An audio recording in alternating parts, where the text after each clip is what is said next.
Hola, ¿cómo están ustedes? Les damos la bienvenida a este su programa Consultorio Fiscal, pues con un tema que todo este año nos ha traído en jaque a todo el mundo y pues precisamente decidimos por ello tratar este tema en este programa, los efectos en la imposición de aranceles, que es un tema pues que a raíz del cambio de presidente en los Estados Unidos pues adquirió mayor relevancia y es un tema del cual a lo mejor muchos no teníamos conciencia porque estábamos inmersos en un ambiente de libre comercio con todos los tratados que tiene celebrado México y pues como que no existía tanto como palabra común entre toda la gente y pues ahora esto ha cambiado sustancialmente. Y pues bueno, para tratar este tema le damos la bienvenida y agradecemos la presencia y el apoyo generoso de nuestros invitados el día de hoy. Iniciamos con la doctora Anitzia Vázquez Carrillo. Doctora, bienvenida, ¿esta es su casa? Gracias, buenos días. Y en efecto es su casa, es licenciada en Contaduría, egresada de nuestra facultad, de la Facultad de Contaduría y Administración, maestra en Economía y doctora en Economía por la Facultad de Economía de la UNAM y por el posgrado de Economía de la UNAM, con una estancia académica en la Universidad de Alcalá de Henares en España. Tiene estudios de postdoctorado en Educación por el Centro de Estudios Superiores de Educación y es catedrática de nuestra facultad en el área de finanzas, en las materias de finanzas. Ha sido galardonada también con el reconocimiento de distinción Universidad Nacional para Jóvenes Académicos en Docencia en Ciencias Económico-Administrativas en el año 2023 y es miembro del Sistema Nacional de Investigadores. Pues nuevamente gracias por estar con nosotros. Y bueno, gracias. Algo que no mencionamos, pero que es autora de varios libros en materia económico-financiera particularmente, ¿no? ¿Cuál es el último que publicó? Bueno, apenas va a presentar uno nuevo, apenas ¿no? Va a ser la presentación del libro Indicadores Económicos y Financieros por la Facultad de Economía. Esperamos que sea de interés. Es un libro electrónico que va a estar disponible en la Biblioteca Digital de la UNAM. Ah, perfecto. Pero bueno, son diversos los temas que ha tocado, pero todos enfocados al área de finanzas y economía. Y economía, ¿no? Bueno, pues esperemos tener más noticias de usted, sobre todo de todo lo que publica. Gracias. Pues muchas gracias por estar con nosotros. Y también le damos la bienvenida al maestro en Dirección Internacional, Edgar Lara Martínez. Bienvenido, Edgar. Gracias. Pues también de vuelta a tu casa. Él es licenciado en Administración, egresado de nuestra facultad, maestro en Dirección Internacional por el Instituto Tecnológico Autónomo de México, ITAM, especialista en Administración Gerontológica por nuestra facultad, catedrático con más de 30 años de experiencia en nuestra facultad y en otras instituciones educativas como el TEC de Monterrey y la Universidad Panamericana. Es socio director en Inteligencia Comercial MIT SASB, con 35 años de experiencia en comercio internacional y todo lo que esto incluye, ¿no? Logística, cadena de suministros, etcétera, ¿no? Fue socio de la Asociación Mexicana de Ejecutivos en Comercio Exterior, Asociación Civil. Pues nuevamente a los dos gracias por estar aquí y bienvenidos a su casa, que es esta, ¿no? La UNAM y la Facultad de Contaduría. Pues bueno, si quieren empezamos con el tema. En este caso, pues yo creo que tendríamos que iniciar por ver pues, qué son los aranceles, porque como que luego mucho no se explican estas bases fundamentales y la palabra está en boca de todos, pero ni siquiera queda claro. La gente tiene confusiones porque los mismos medios de comunicación han generado esas confusiones. Bueno, iniciando desde el presidente de Donald Trump, que también como que se le tergiversaban las formas de entender el asunto de los aranceles y pues como que esto se extendió ese mal entendimiento respecto al tema de los aranceles. Entonces vamos a iniciar pues, por lo básico, ¿no? ¿Qué son los aranceles, Edgar?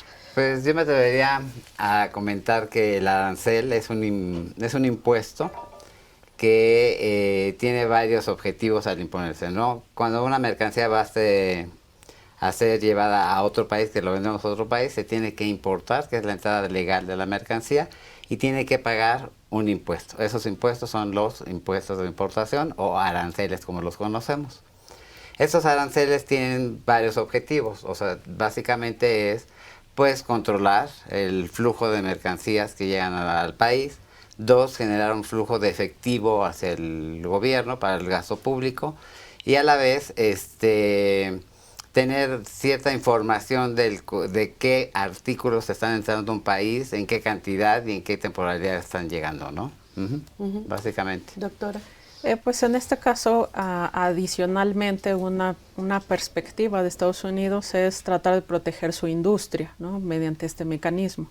Y entonces pues pongo un impuesto a ese producto que viene de fuera con el propósito de estimular, así lo entiende el gobierno norteamericano, de estimular su producción en territorio nacional, en territorio estadounidense, y de esa manera la producción se regrese o se relocalice a Estados Unidos. Entonces la idea es generar una barrera o algo que impida o que limite la entrada de productos del extranjero hacia Estados Unidos, en este caso, a través del pago de estos impuestos, y eso promueva que pues no se consuman productos del extranjero, sino que mejor traten de consumir lo que se fabrica, de ese mismo producto, lo que se fabrica en ese país, y proteger ciertos sectores económicos, ¿no? ¿Es la única forma de proteger sectores de una economía, no, de hecho, cobro de impuestos de importación? Los aranceles es una barrera que se llama barrera arancelaria, y existe otra que se llama la barrera no arancelaria.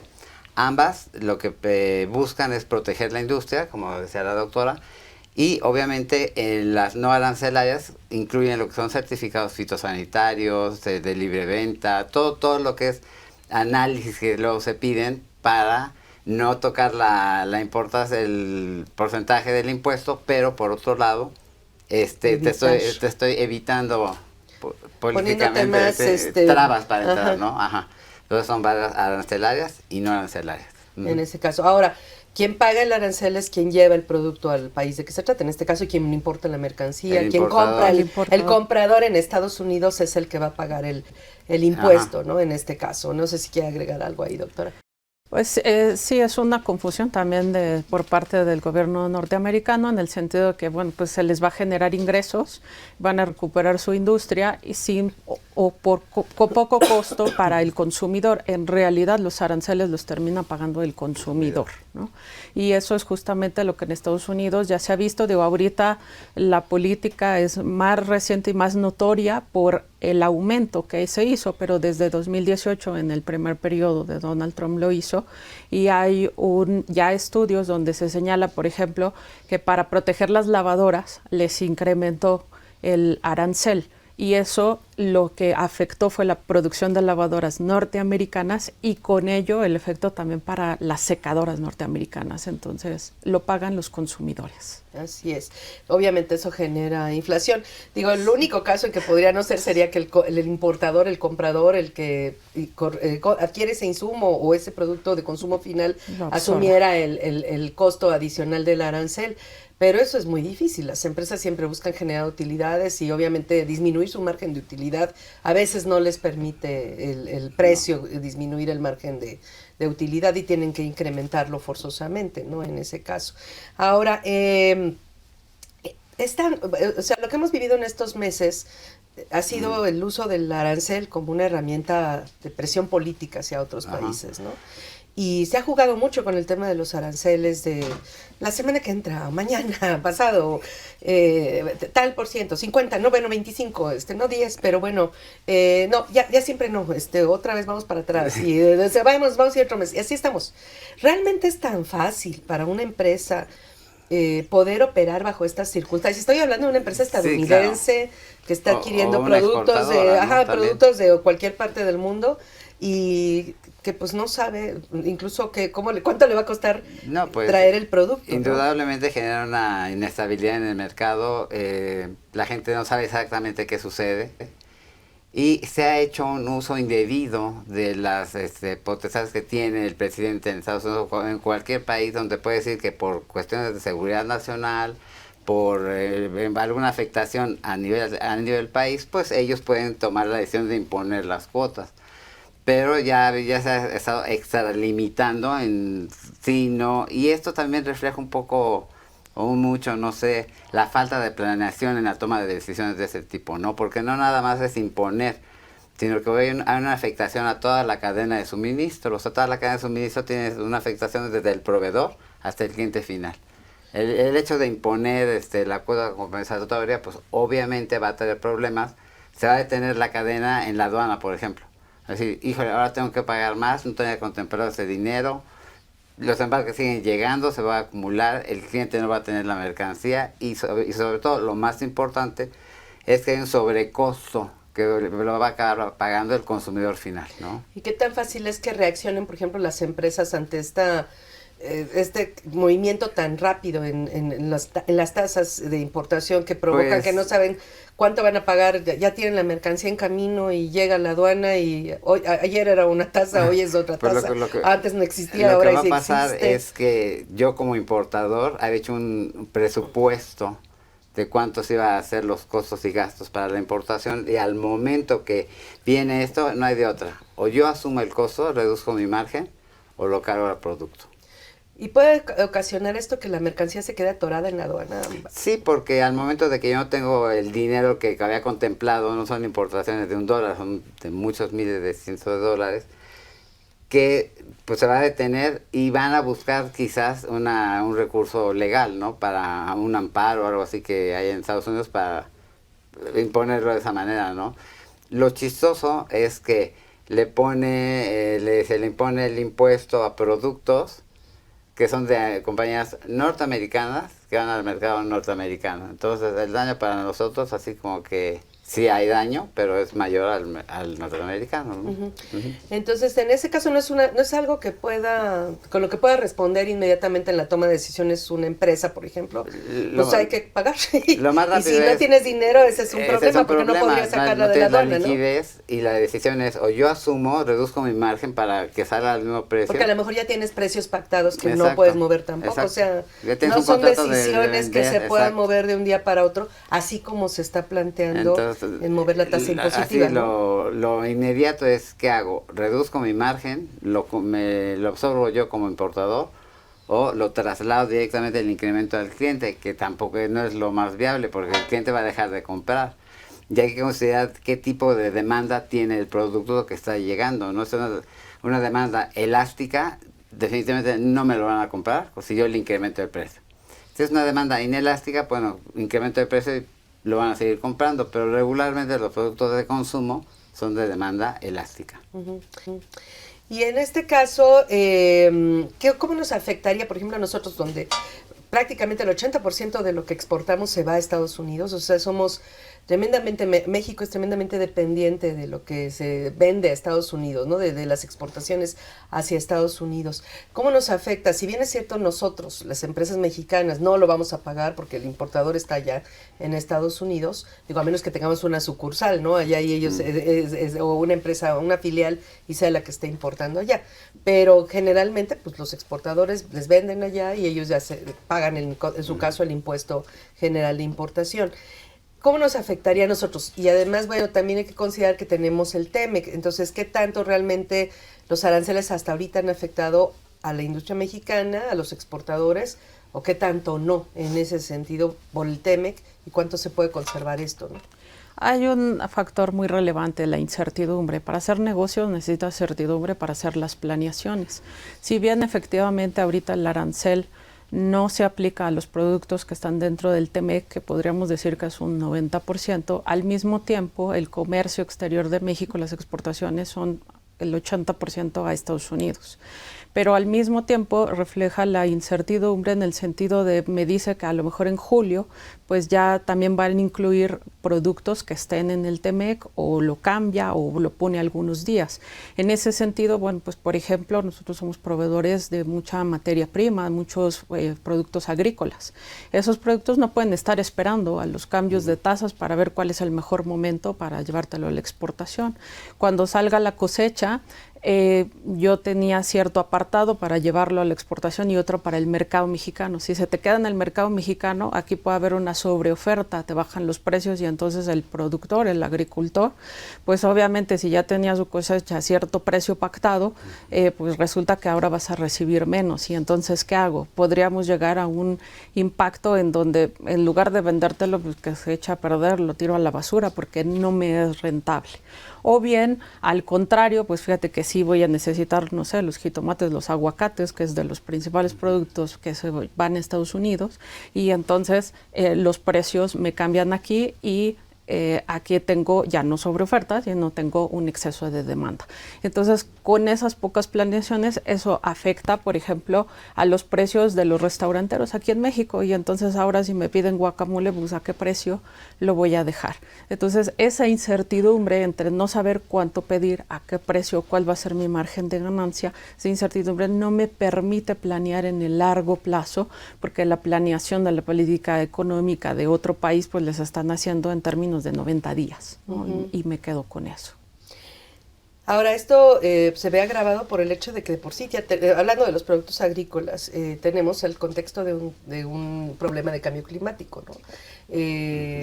El tema, por ejemplo, de las enfermedades en los animales, ¿no? Por ejemplo, lo que pasó con la gripe aviar en Estados Unidos y los huevos, que sí, que se volvieron así como muy caros, un artículo de lujo, y aquí tenemos, hasta ahorita más o menos el precio ha estado sobre márgenes más o menos controlables, o sea, sí tenemos huevos para comer. Entonces, en ese caso, puede haber una sobredemanda de allá en Estados Unidos de huevo y pues no pueden darse el lujo de estar cambiando las tasas cuando realmente el mercado lo requiere, porque no lo tiene, ¿no? No por otra cosa no lo tiene. Y el otro contexto, pues es que, corríjanme si estoy mal, pero hasta donde sé, les quitaron algunos subsidios a los agricultores estadounidenses que antes podían producir, pues podían vender a precios más bajos, pues porque de alguna manera tenían el apoyo del gobierno, pero con todos estos recortes presupuestales que ha habido en el gobierno de Estados Unidos, pues también creo que les quitaron apoyos a ellos, y eso pues obviamente provoca que también ellos incluso produzcan menos, hablando de los productos agrícolas, ¿no? Entonces, ¿quién los puede surtir de todo eso? Pues México, que es México, Canadá, que son los países que están a la mano, que son perecederos, el transporte y el traslado de mercancías, pues es mucho más fácil de aquí para allá o de Canadá a Estados Unidos que de cualquier otra parte del mundo, ¿no? Van a llegar mucho más rápido, ¿no? Pero efectivamente, pues todo esto genera incertidumbre. Ahora, es mucho lo que se habla por parte del presidente de Estados Unidos, de decir, esto va a pasar hoy, esto va a pasar mañana, luego no, no, entonces los quitamos y a tal país no, etcétera, ¿no? Pero en los hechos realmente lo que importa pues es lo que ha firmado, ¿no? Porque al final de cuentas es lo que se aplica, ¿no? Lo otro pues es mediático, ¿no? En ese sentido, ¿qué tanto lo que ha firmado ha sido compatible pues con la existencia del TEMEC y los productos que estaban al amparo del TEMEC? Si ha sido consistente en ese sentido o no, o de alguna manera ha generado alguna violación a las disposiciones de comercio al amparo del Tratado de Libre Comercio. Bueno, al final del día sí hay una disrupción en la gestión del tratado, dado que el imponer cuotas de manera unilateral, sin preguntar, sin nada, eso el tratado mismo lo dice, que no se puede hacer, que tiene que haber un proceso en el cual tiene que haber una consulta y tienen que estar todos, pues, si no de acuerdo, informados, no de la noche a la mañana. Sin embargo, él está respaldándose en una ley bastante antigua que tiene Estados Unidos, donde él tiene el poder de decidir que por seguridad nacional está protegiendo al país. Sin embargo, esa protección es un poco débil desde mi punto de vista, porque al final del día él lo que quiere es llevarse las industrias que están en México y llevarse a los Estados Unidos. Hay que estudiar si efectivamente la mano de obra está calificada, si el costo de la mano de obra va a permitir, ¿no?, que pueda hacer esto. Y un aspecto importante que está sucediendo, pues la tecnología, ¿no? Hay países que están siendo líderes en el ámbito tecnológico, Asia y todo. Estados Unidos creo que anda un poco rezagado en ese tipo, entonces ya no es tan fácil, venga la industria y lo hacemos, ¿no? Va a ser muy complicado porque estás moviendo lo que es la cadena de suministro. Una cadena de suministro ya que se está gestionando, hacer modificaciones no es de un día para otro, ¿no? Se tiene que planear, manejar de manera alterna para ir cambiando proveedores o transportistas, eso lo ¿no? vimos con la pandemia, ¿no? Exacto. Cuando vimos que todo se paró y que había contenedores vacíos en un país, mercancías esperando a ser trasladadas en otro país, Exacto. los buques estacionados en los puertos porque no alcanzaban a descargar. Exacto. Y vimos países, digo, el Reino Unido, por ejemplo, se veían los estantes vacíos. Nosotros nunca tuvimos desabasto abasto en general. En ese sentido. Nosotros tuvimos abasto en todos los casos. Y bueno, por ejemplo, en Estados Unidos a veces Sí, se veía desabasto, pero también porque hay mucho acaparamiento por parte de la gente, ¿no? La gente compra, ¿no? Compra de pánico ante la menor provocación, Exacto. ¿no? Entonces, pero bueno, a final de cuentas eso fue lo que se vivió en la pandemia y eso afectó las cadenas de suministro completamente. y afectó la forma o sea, las formas en que se lleva a cabo el comercio internacional, ¿no? Claro. Porque pues se dieron cuenta de la vulnerabilidad, pues no nada más, incluso por el cambio climático, sino también por un tema que de repente te sorprende y que no sabes cómo reaccionar, y es un tema que afecta a nivel mundial. Es que hay que entender que el comercio internacional no es como una venta local. Yo vendo a Guadalajara, vendo a Tijuana, no, aquí hay muchos factores culturales, económicos, financieros que influyen en la gestión de los negocios internacionales. Entonces, cualquier cambio que se haga en una parte de la cadena afecta forzosamente a todos los que están involucrados, de mayor o menor medida, ¿no? Pero sí hay una afectación total.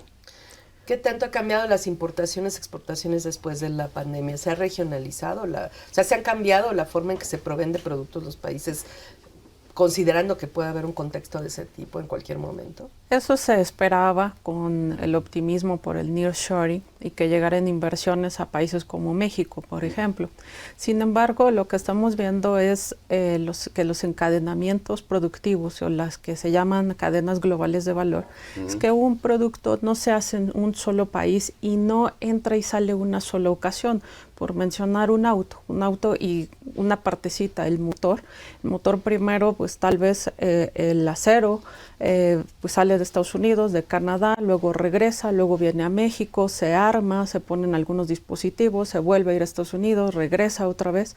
Entonces esos encadenamientos globales, cuando le vas sumando países, Vietnam, India, Corea, etcétera, pues eso te hace que cualquier afectación climática, cualquier afectación gubernamental, política arancelaria, haga que los insumos de algunos productos pues no lleguen.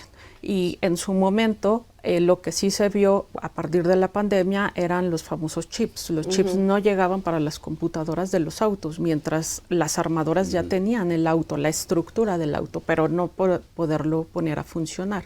En ese sentido hay muchos otros productos donde esos encadenamientos de valor, se le dice, pues sí, Estados Unidos tal vez tenía mucha industria en otras partes, pero al final el valor agregado último se lo quedaba y llegaba a Estados Unidos. Ahora eso no está llegando del todo, porque como el maestro señala, efectivamente el consumidor lo va a pagar, pero en ese encadenamiento productivo, pues cómo planeo de dónde voy a traer mi producto para yo poderte vender a ti en mercado nacional y la partecita que tengo del mercado internacional.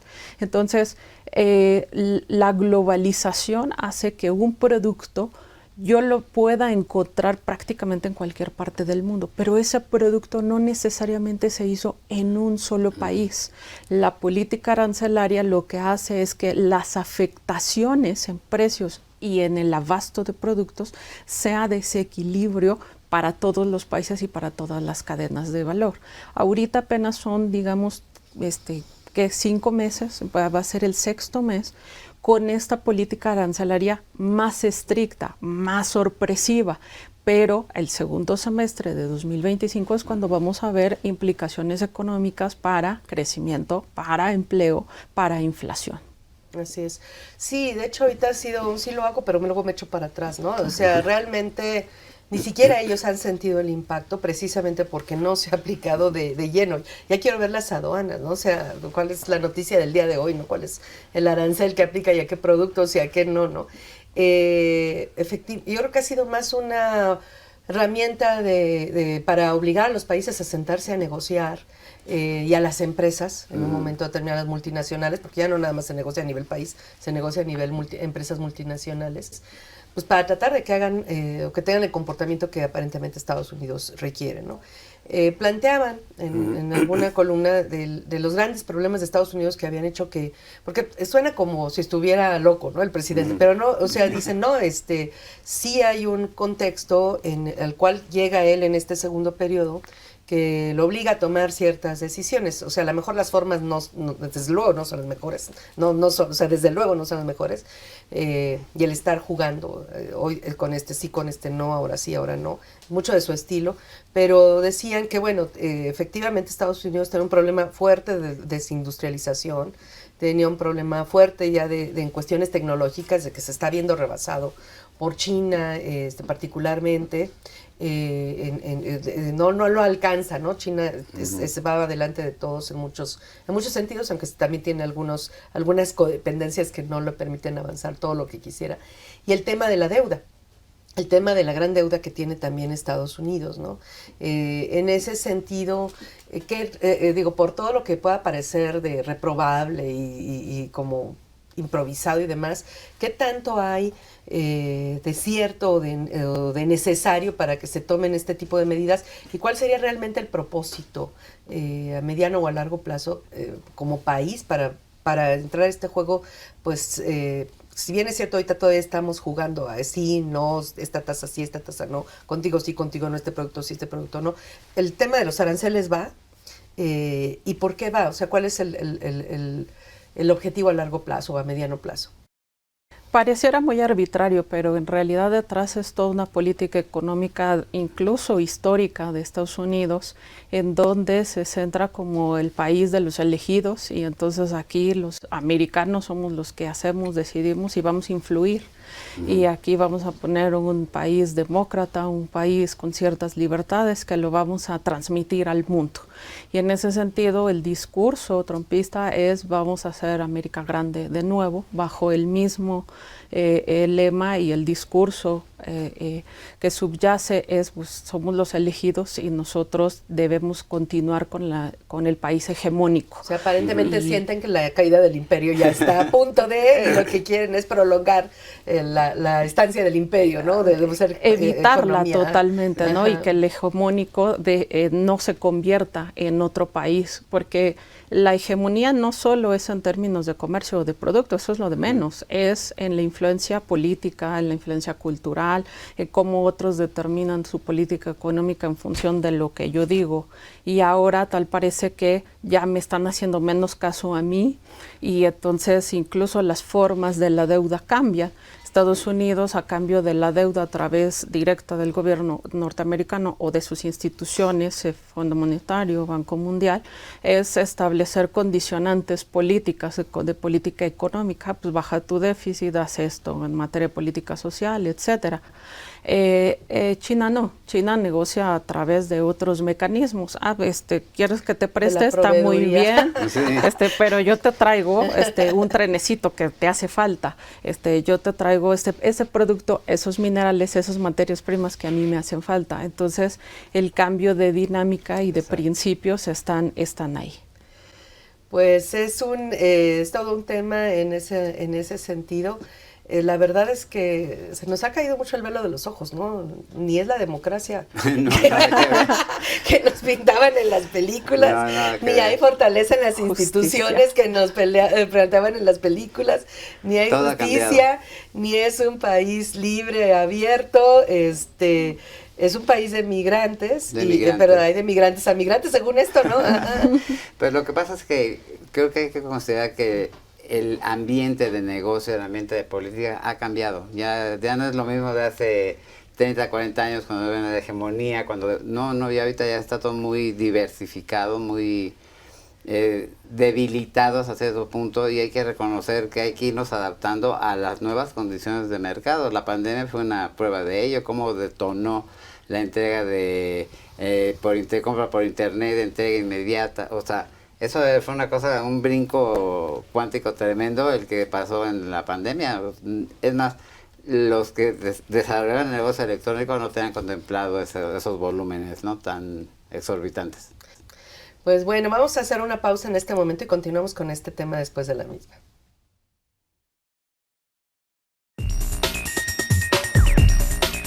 La revista Consultorio Fiscal, en sus distintas ediciones, presenta interesantes artículos escritos por distinguidos especialistas, quienes revisan y analizan temas de índole fiscal, jurídico, laboral, contable financiero y de prevención de lavado de dinero. Asimismo, incluyen artículos adicionales elaborados por expertos en la materia, así como un resumen quincenal de las principales disposiciones del Diario Oficial de la Federación. Todo esto forma parte de los diferentes números de nuestra revista Consultorio Fiscal.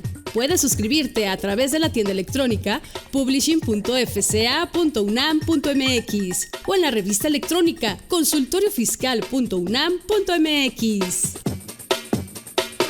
Ya estamos de vuelta. Pues bueno, han sido muchas las formas en que Estados Unidos ha querido conservar su control sobre el resto de los países, ¿no? La guerra con Rusia es un ejemplo, ¿no? Era el proveedor principal de gas para Europa y de repente explotan los gasoductos y ahora ellos son los que proveen de gas a Europa, ¿no? En ese caso. Y bueno, son muchos los juegos que se utilizan en ese sentido. Pero sí pudiera parecer en este caso con el tema de los aranceles, que pues no hay un plan. Y no. Sí, aparentemente sí no hay un plan. Pero lo cierto es que están utilizando esto como herramienta. Ahora, se dice que los aranceles es una forma de crear un impuesto masivo para toda la población estadounidense que de alguna manera le permita bajar el ISR para las grandes corporaciones, y es lo que planteo también en el plan fiscal, ¿no?, que acaba de presentar, que todavía está aprobándose en el Senado, que incluye incluso el otro impuesto masivo, pero a un sector que es el tema de las remesas, el del 3.5 de las remesas. Entonces, que de alguna manera está creando una fuente de ingresos fiscales para cubrir el hoyo que representaría bajar el ISR a las empresas, y con eso tratar de que las empresas se trasladen a Estados Unidos para pues, convertirlo prácticamente en una especie de paraíso fiscal, ¿no? Y que quieran establecerse allá para operar desde ahí. ¿Qué tanto es viable esto? Desde mi punto de vista es poco viable porque producir en Estados Unidos para algunas empresas de facto representa al menos subir sus costos 5 veces por la mano de obra. Tan solo la mano de obra, los sindicatos, el costo por hora, más las prestaciones que le tienes que pagar al trabajador norteamericano, pues son muchísimo más altas que, por ejemplo, Vietnam, China, India. Y en ese sentido, pues es planear, dejar mi inversión en donde yo la tenga, infraestructura, etcétera, luego trasladarme el costo de ello, trasladarme a Norteamérica, volver a planear la producción y todos los costos que ello representa. Entonces, eso no es de corto plazo. Y hay empresas, el mismo Apple, el mismo Microsoft, que hizo planeaciones de 10 a 15 años, hace 5. Ahorita apenas está empezando a haber rentabilidad de esas inversiones, como para que ahorita, pues por un arancel de 10, 15%, incluso 50%, agarro mis maletas y me voy. No es tan fácil en ese sentido, entonces lo veo poco viable, al menos para el término del periodo presidencial de lo que resta, en este caso, la administración norteamericana. Ajá. Ahora, en este caso, Edgar, por ejemplo, todo se produce, o la gran mayoría de los productos se elabora en China. Obviamente México también tiene su expertise en ciertos sectores, y pues esto lo ha generado la necesidad de abastecer al mercado norteamericano, ¿no? ¿Qué tan, independientemente del costo del pago de la mano del pago por hora de la mano de obra estadounidense, qué tanto la mano de obra estadounidense podría estar lista para trabajar en este tipo de empresas, suponiendo que se llegaran a trasladar allá, porque obviamente los trabajadores serían estadounidenses? Me atrevería a decir que sería muy difícil, porque, como decía la doctora, en varios sectores, por ejemplo en el mío, que es textil, ¿no?, que trabajé tantos años en textil, es sorprendente ver cómo compran la tela en India, la mandan a cortar a Vietnam, la traen a México a maquilar, la regresan a Estados Unidos al centro de distribución, y de ahí la distribuyen a todo el mundo, ¿no? Creo que desde hace mucho tiempo ya ellos decidieron hacer outsourcing en otras partes del mundo. Creo que el costo, el gap de la situación que tienen ahorita a la que deberían de tener es muy alto. Y la cadena y todo este movimiento, pues ya el expertise lo tienen otros países en fabricación de telas, corte, confección. Creo que será muy complicado, ¿no? Y lo que él está haciendo a través de los aranceles es tener como que un financiamiento, un flujo de efectivo para poder cumplir con sus promesas de campaña y por otro lado obtener de otros lo que él debería tener en la frontera, ¿no? México le solicitó todo lo que es el resguardo y todo, pero también de parte de ellos, pues ya lo tiene México, ¿no? Ya aceptamos. Están haciendo el trabajo sucio. Exacto. Con los Centro y Sudamérica. Así es, y esos países. Pero entonces no ves, o sea, aparte, independientemente del costo de la mano de obra, sería el tema de la mano de obra calificada. Calificada y obviamente la tecnología, ¿no? Porque en el momento de que tú no estás produciendo en tu país, estás permitiendo que otros desarrollen la tecnología para hacer esos procesos. Entonces tendría que adoptar, instaurar, capacitar y a la vez invertir en tecnología, suponiendo que estuvieras dispuesto a hacerlo, ¿no? Exacto, que sería muy caro. Sí, porque además, o sea, ¿qué se llevaría en Estados Unidos? Es el otro tema, ¿no? Si el proceso de producción está tan disperso, tan repartido en tantos países, exacto, ¿qué te llevarías a Estados Unidos suponiendo que regresaras? Tendrías que llevarte un proceso, hablando de qué tipo de empresas. Además, ya dijo que por qué fabrican zapatos y ropa, ¿no? Que deberían estar fabricando armas y no sé qué otra cosa dijo. Pero a final de cuentas, hablando de los que pretendan que regresen a Estados Unidos, hablando, por ejemplo, del tema de los autos, ¿qué te llevarías? O sea, no puedes fabricar de la noche a la mañana todo lo que ya fabrican en otros productos. No, y además la inversión que sea la doctora, se invirtió aquí en México en plantas de automotrices, que no te puedes llevar de la noche a la mañana y ya ahora... No, y aquí les han dado todas las facilidades, ¿no? O sea, hay estados, hay entidades federativas que protegen a la industria, por ejemplo, Aguascalientes con la Nissan, por ejemplo. No puedes pensar en la Nissan sin Aguascalientes y viceversa, ¿no? O sea, ya está arraigado culturalmente, ¿no? Ya es parte de la vida de Aguascalientes, ¿no? Por ejemplo, ¿no? Y la respuesta china yo creo que es muy visible en términos de yo tengo la fortaleza productiva en este momento, que la han aprendido durante pues prácticamente 50 años. Y entonces esas capacidades productivas no simplemente se transfieren, no simplemente viajan, sino que es un proceso evolutivo en donde además van adaptando a su gente. Efectivamente, antes la industria china se percibía como, es producto chino porque se rompe fácil. Hoy no, hoy es un producto de calidad, es un producto que compite en el mercado internacional y crean sus propias marcas y marcas diversas. Entonces es un aprendizaje, no nada más es cambiar de domicilio la fábrica, es un aprendizaje y un encadenamiento productivo. Y bueno, China, gracias a eso, es de los máximos proveedores, pero hay otros competidores en ese sentido. Está la India, ¿no? Por ejemplo, que también tiene pues, en gran medida la responsabilidad de proveer bienes a diversos países, ¿no? Pues de hecho India es uno de los centros más importantes de lo que es call centers, de empresas estadounidenses que tienen los call centers en India. Está haciendo también un boom en lo que es la ensamblada de autos. En India también se está dando eso. Y la farmacéutica india es muy, muy avanzada, ¿no? Entonces, como decía la doctora, se van especializando. Y aquí es donde juega un papel muy importante los organismos internacionales con la OMC, porque China efectivamente era, Made in China me dura un día. Y al momento que ingresa ya la OMC, se va alineando a al contexto de la OMC. Y de la Organización Mundial de Comercio. Y ya no es tan sencillo que hagan cosas. Sigue habiendo, va uno a ferias al extranjero y los booths de China están muy bonitos. Y hay otros pabellones donde hay proveedores más baja calidad, también chinos, pero sí ha cambiado enormemente, ¿no? Hay muchas marcas americanas que hacen su producción en China.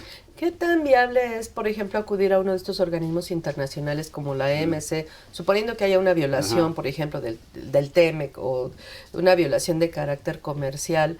¿Qué tan viable es, qué tan vinculante es para el país de que se trate? Bueno, obviamente a lo mejor no es la misma vinculación que obliguen a México a determinada conducta compensatoria o a corregir su determinada conducta que obliguen a Estados Unidos, ¿no? El tamaño del participante es diferente. ¿Qué tan vinculante sería para Estados Unidos en un momento determinado si México acudiera a uno de estos organismos internacionales por alguna violación que se hubiera cometido en materia comercial? ¿Qué tanto lo pudieran obligar en ese caso? De hecho, ya la Corte en Estados Unidos del ámbito de comercio internacional ha suspendido varios efectos que él había establecido. Que eso fue un tribunal estadounidense, pero sobre comercio internacional, ¿no? Exactamente. Así es. Pero también hay la Cámara Internacional de Comercio, la Organización Mundial de Comercio, la ONU a través del ¿cómo se llama? El derecho internacional. Sí hay forma de que uno diga, hey, no estoy de acuerdo. Efectivamente, el poder de influencia pues, es mayor de Estados Unidos. Sin embargo, sí hay no está uno indefenso, ¿no? Ajá. Pero eso requiere mucho conocimiento de la parte afectada, ¿no? Para saber qué podemos hacer para proteger también el ámbito del comercio mexicano. Y el problema también es que sea tan inmediato, ¿no? Canadá sí se acudió, si no mal recuerdo, a medios internacionales para defenderse precisamente del tema arancelario en contra de Estados Unidos, pero también qué tan rápido puede ser la respuesta. Sí, el proceso. El proceso y todo eso para que surta efectos, pues porque el comercio nos gana a todos, ¿no? Finalmente el TEMEC permitió que el arancel que se pretendía para México y para Canadá pues se detuviera en los productos que están en el tratado, o sea, privó lo del tratado. Sin embargo, pues Estados Unidos parece ser que va a seguir buscando resquicios en su propia normativa, ya lo mencionaba el maestro, en términos de, pues si es de seguridad nacional, lo considero de seguridad nacional, y entonces pues la industria acerera, por ejemplo, ¿no? Que está bajo ese resguardo. Entonces, en ese sentido, yo creo que aunque hay mecanismos que son lentos bajo la influencia norteamericana, lo cierto es que van a seguir buscando resquicios para instaurar ese tipo de medidas, aunque después se las echen para atrás un tiempo y volvemos al efecto sorpresa, ¿no? Entonces, van a seguir buscando esos mecanismos.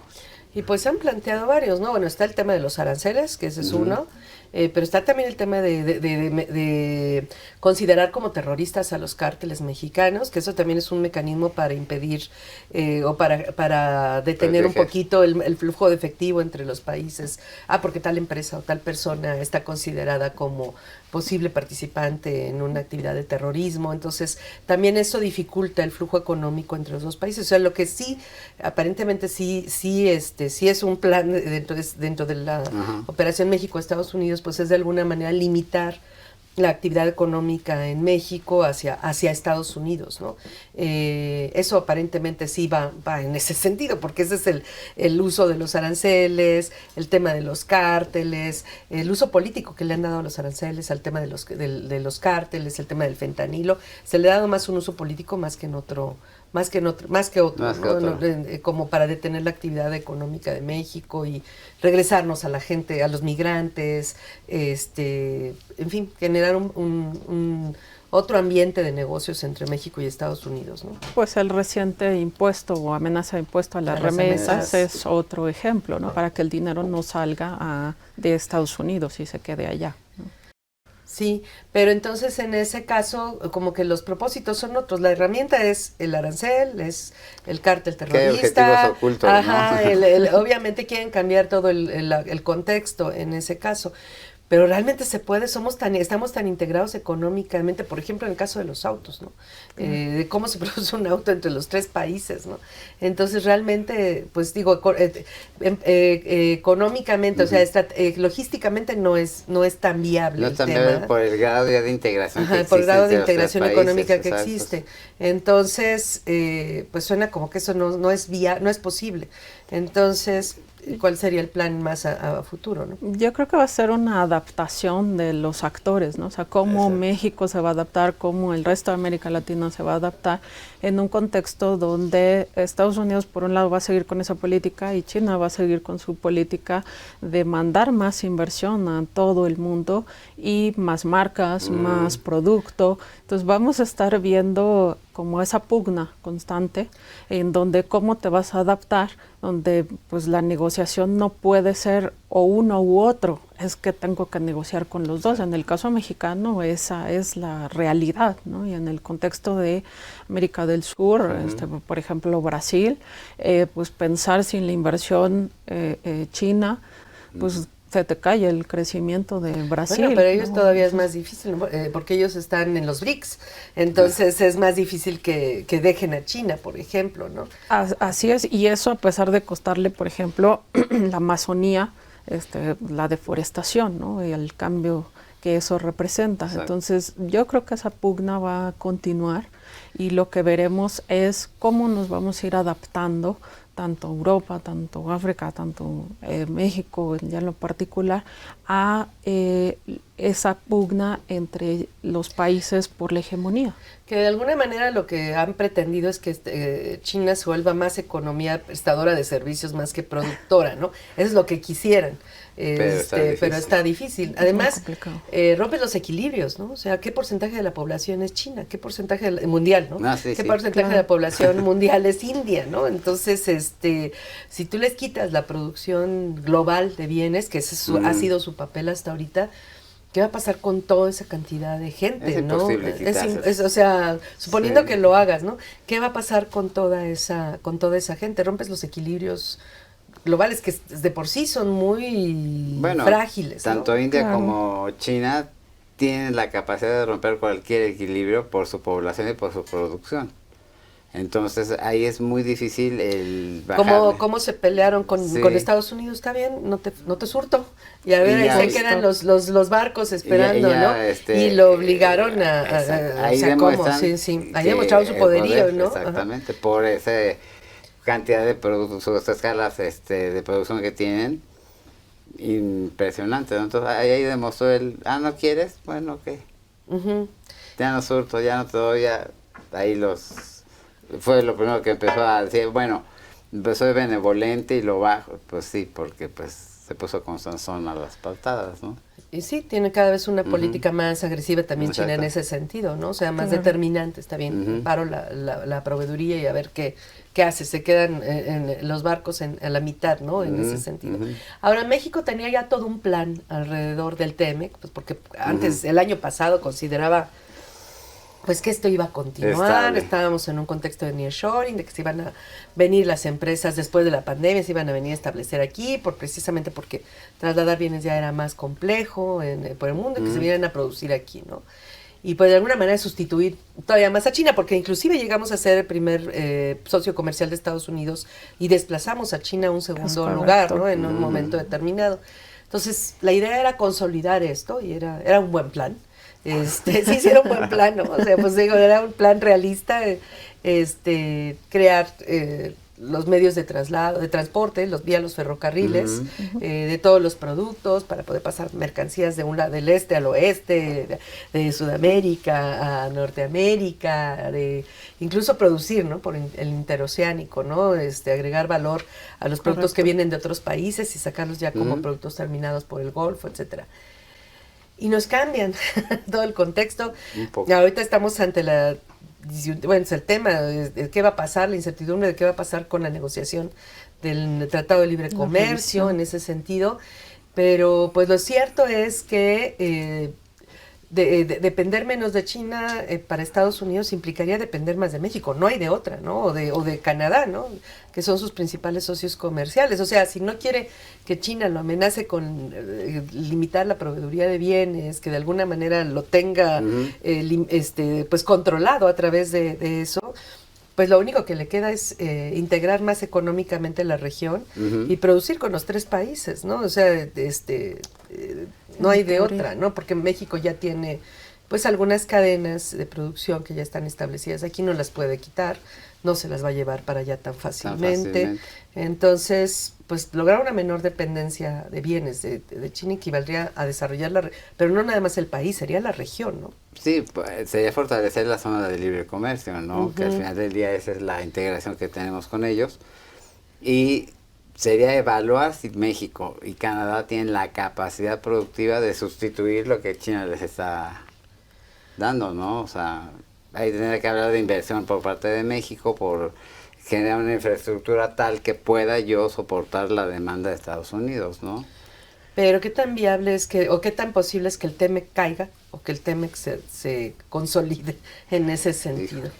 Yo creo que se va a dar una revisión tratando de que sea en términos de lo que Norteamérica quiere, pero tanto como que se caiga o se elimine, yo lo veo muy complicado. En economía decimos que hay algo que se llama economía normativa y economía positiva. La normativa es lo que debería ser, ¿no? Lo que debería ser es este encadenamiento y que nos vea como parte de esa región que le ha permitido proveer y crecer. Lo real es que pretenden crecer ellos, limitando incluso los negocios de China en otros países.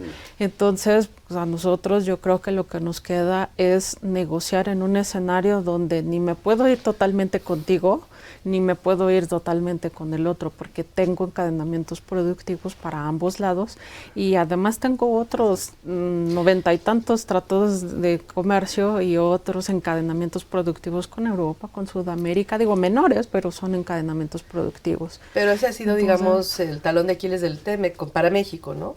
El depender totalmente, el haber puesto todos los huevos en una sola canasta, ¿no? O 8 de cada 10 huevos en una sola canasta, ¿no?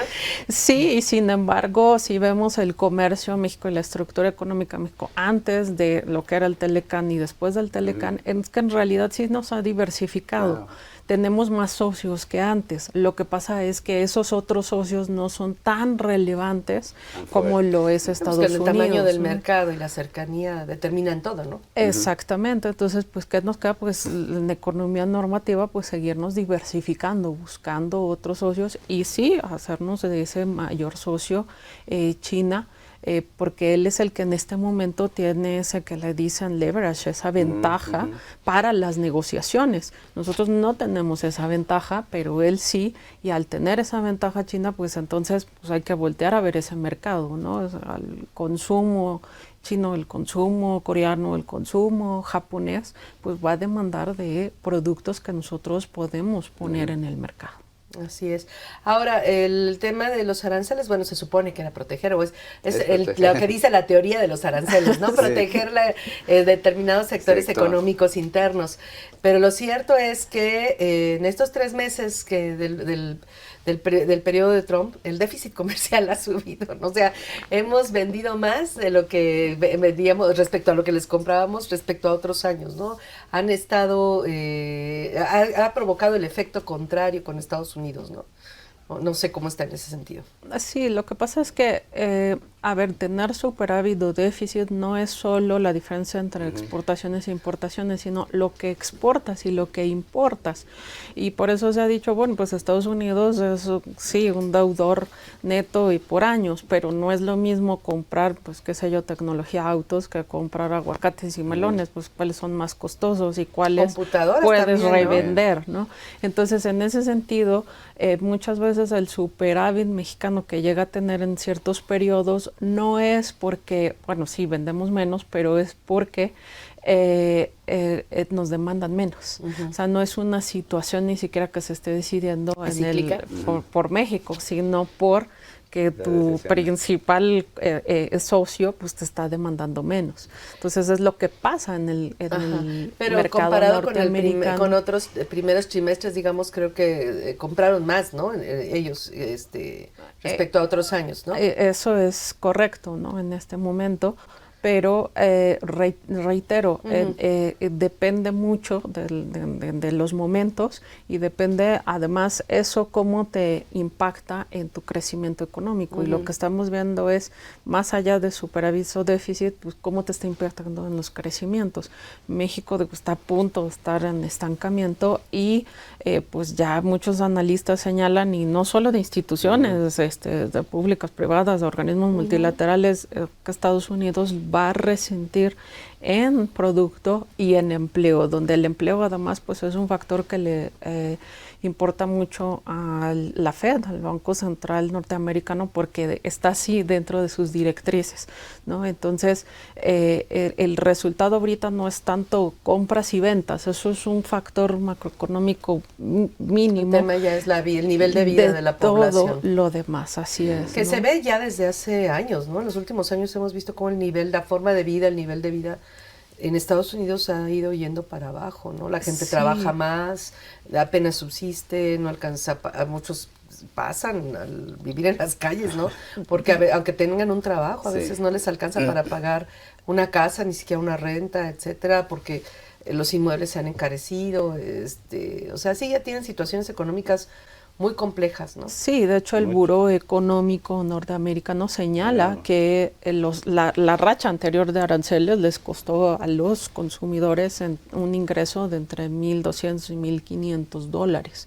Ahorita la estimación que hace un instituto europeo es que pueda llegar a ser de $2,500. Entonces, pues si hay gente Eso que sería gana para el 10, segundo semestre del efecto lo verían más a partir semestre. del segundo semestre, y eso implica que pues voy a seguir trabajando $10-12 dependiendo del estado por hora, pero que eso con apenas sí te va a alcanzar ¿no? para alimento, para vivienda, donde efectivamente hay muchos estados en Norteamérica donde la gente pues trabaja para pagar alimento, vivienda y hay quien ni siquiera tiene vivienda, o sea, viven en sus autos.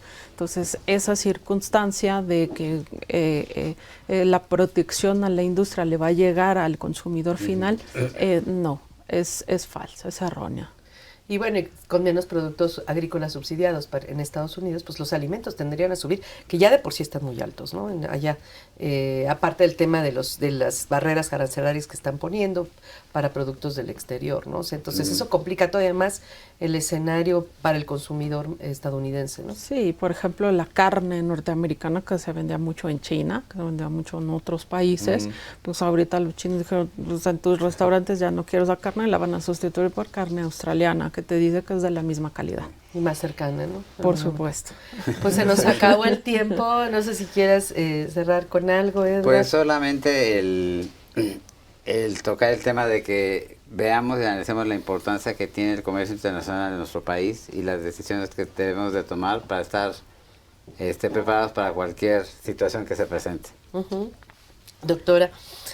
Pues tenemos que pensar en futuro, en planeación. El ejemplo chino es planeación de largo plazo y eso es lo que debemos estar pensando en México, planeación política económica industrial en el largo plazo. Pues sí, y en la medida que lo permita el contexto internacional tan cambiante, ¿no? Porque hay muchos cambios en camino, ¿no? Que tenemos que adaptarnos a nivel país y a nivel mundo en general. Pues muchas gracias nuevamente, gracias doctora, gracias Edgar, gracias a ustedes, tenemos una cita la próxima semana y pues aquí los esperamos. Gracias.